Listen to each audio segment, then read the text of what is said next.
we have some new details relating to the Pixel 4 and Pixel 4 XL. Now, you know, this device is leaked. Like, it's not even a question if it's leaks or rumors at this point. It is leaked directly via Google. We put out our video indicating what the next version was going to be like. We had a model version of it on Unbox Therapy.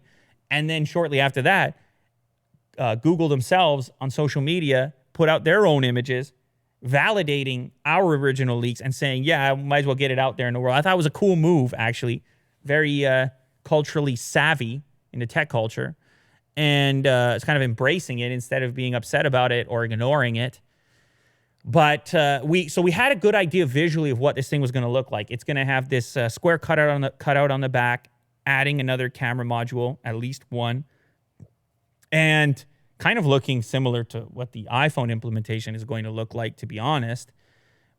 But this leak in particular, this for me at least is via Boy Genius report, actually goes into detail relating to the specs, which they are claiming are, I mean, they don't use the word guaranteed, but they say we can confirm. So it appears we have a confirmation of specs to go along with the confirmation of visual appearance. And so this is how that breaks down. The Pixel 4's display resolution is going to be, according to Boy Genius report, 2280 by 1080, while the Pixel 3 will have the Pixel 3 had a resolution of 2160 by 1080. So a slight increase in pixel number, but only in one direction.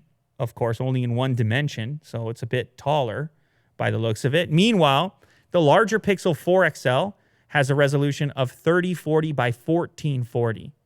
That's coming up from 2960 by 1440. So again, just a slight increase in the number of pixels in the tall department in the one measurement. On top of that, we can confirm that the Pixel 4 and Pixel 4 XL will both come with 6 gigabytes of RAM, which is an upgrade compared to the 4 gigabytes on the current Pixel 3 XL. I think this is a significant piece of news because Google has been, for whatever reason, this company that wants to sell you a flagship smartphone with a flagship sticker price and then also claim that you don't need that much RAM on your phone, which I guess for some people that might be true, but it just seems like a spec that people are going to be looking for at these types of price points. And there, of course, is this argument that depending on the way you use your smartphone, you could actually benefit from potentially more RAM than 4 gigabytes. Some users. So those previous versions, when they launched with their price tag and 4 gigs, they were, people were critical of that. So anyhow, an upgrade in that department, I think, will be welcome. So 6 gigs apparently in the Pixel 4 and Pixel 4 XL. The other spec, of course, in the storage department, 128 gigabytes is said to be available on either version, though it's still unclear what other capacities will be available. There might be an entry price point Pixel with a lower storage capacity. That's possible. So anyway, we have some specs to go with the images now. Slight increases in the number of pixels on the Pixel, but only in one dimension.